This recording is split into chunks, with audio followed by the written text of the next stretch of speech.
paminklą statome kaip paliudininką mūsų ainiams, kuris rodys, kaip mes branginame laisvę, gerbiame žuvusius už ją ir džiaugiamės nepriklausomų gyvenimu.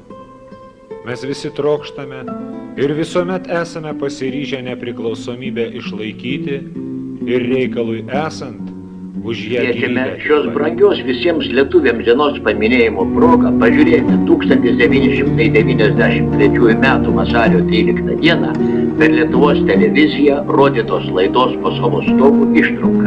Laidos kūrėjai redaktorius Šarūnas Valentinavičius ir režisierius Virginijus Kubilius susitiko su buvusiu Lietuvos partizanu ukmergiškiu Stasiu Žižiu Klajūnu, jo bendraminčiais ir užrašė šių garbių lietuvių prisiminimus minint vasario 16-ąją okupuotoje Lietuvoje.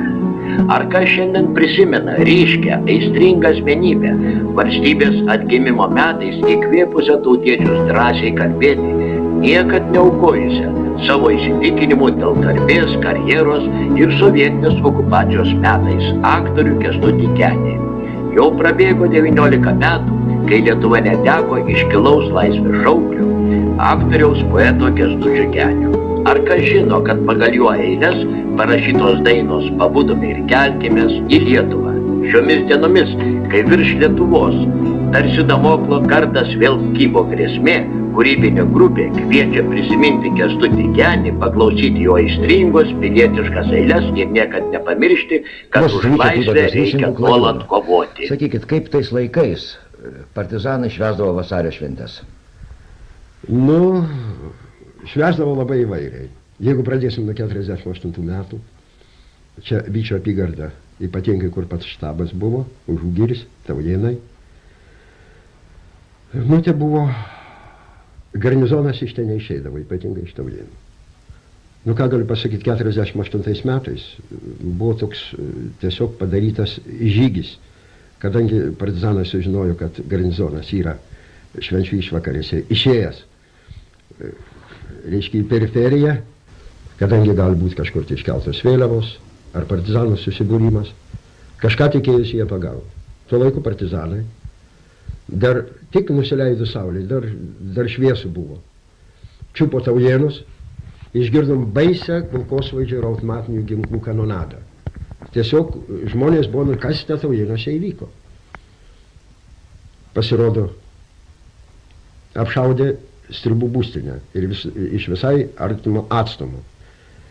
Tie persigandę sukryto ant grindų, kad nė vienas nei šūvio atgal nei šovė. Nu, tie tiesiog nenorėjo tų Taujėnų užimti ir nebuvo tam tikslo, buvo tik tai tikslas pagąsdinimas. Ir iš karto pasitraukė. Garnizonas buvęs kažkur tai netoliese, grįžo į Taujėnus, rado tuos mirtinam išgąstį, va tik tai surinko tauteles. Tai vat 48 metų buvo, vasario 16. 49 metais man pačiam teko vasario 16 šventėje, tai buvo prieš gal kokią savaitę ar porą savaičių, tiksliai neprisimenu, prieš šventės. Susitikau su burvadu Vygantu. Jis davė man nurodymą, kad reikia iškelti vėliavos. Atvažiavęs į Ukmergę nupirkau apie 10 metrų baltos medžiagos, kadangi vėliavų nebuvo, va ir tokių spalvų nepririnksi, tokios mergaitės Misunytės. Jeigu neįsižeis, jeigu pavardę, šitą vardą ir ne tą pasakysiu, bet tiksliai man atrodo viena Apolonija, kita Gienė, jos mergaitės pasiuvo vėliavas, nudažė, pasiuvo 3 vėliavas ir buvo tikslas iškelti 3 vėliavas. Ir mes tuo laiku dar nebūryje buvo Misonis Simonas, mano geriausias draugas. Su juo ir pradėjom vakare tamstant tą žygį. Pirmas tikslas buvo iškelti vėliavą Taujėnuose, bet dėję mes iki Taujėnų, kadangi ginkluoti irgi buvom pistoletais ir turėjom vieną vokišką automatą. Pamatėm, kad Taujėnuose vėliavos mes neiškelsim. Už tai, kad patruliai Taujėnuose čia siaučia. Prie Taujėnų mes išklijavom tik tai atsišaukimus ir pasitraukėm. Toks buvo kalnelis netoli Šaunų, Čekausko gojelis vadinamas. mokykla te buvo. Ir, reiškia, tas gujelis buvo matomas maždaug spindulių kokių 4 kilometrų.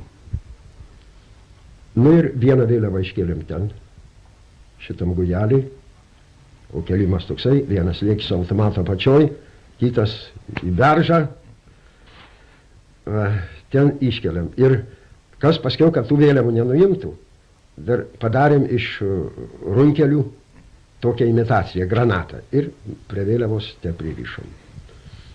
Vėliavą vieną te iškeliam, o kitą iškeliam netoli mano tėviškės Širiluose. Trečios vėliavos nebebuvo kur iškelti, taip ir liko. Nu, apie ją gal truputį vėliau.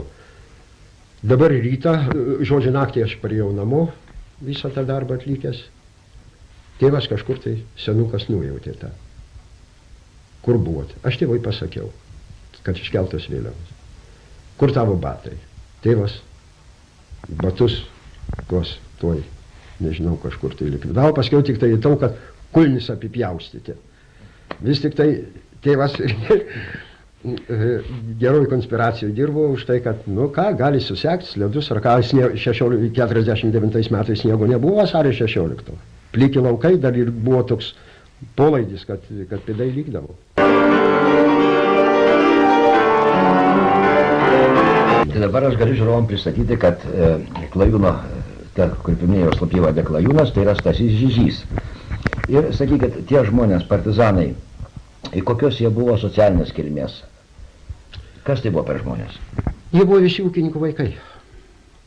Visi ūkininkų vaikai. Aš ne vieno nepažinau, kuris nebūtų ūkininkas.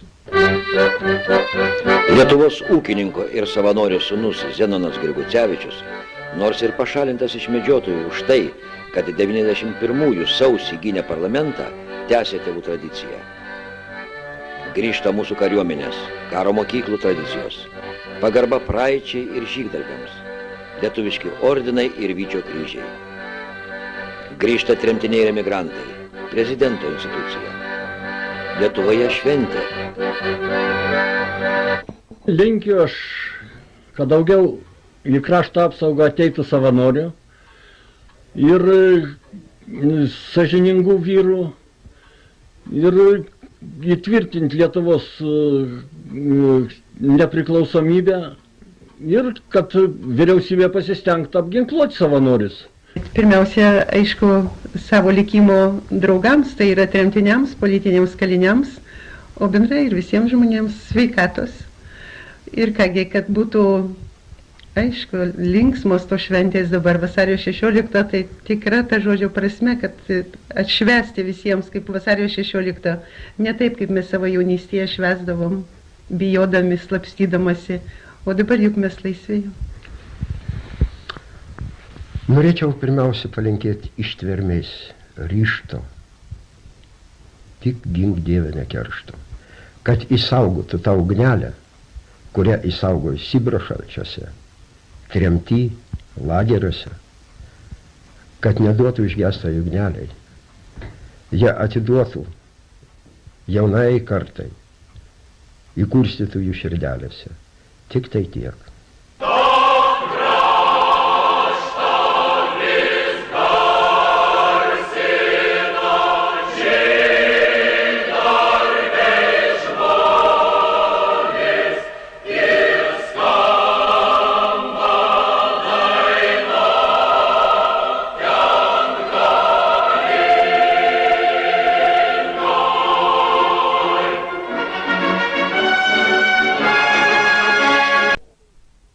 Prekiauja šiandien Lietuva, išvertė savo kailius, kovoja ir kentėja už tėvynės laisvę, užmaršti, o apsišaukėliai triumfuoja, išdavystė ta pati. Brangieji,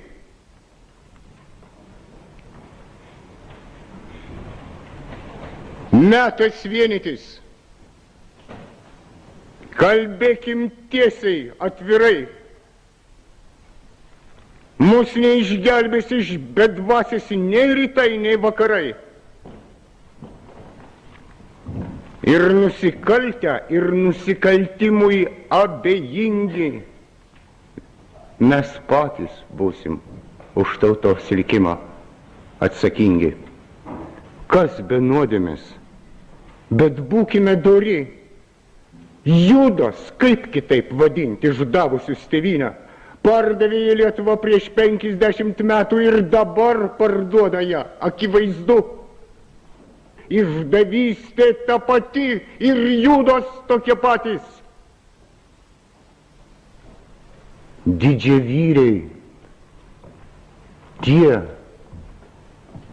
kurie už Lietuvą aukoja savo gyvastį, neieško savo naudos.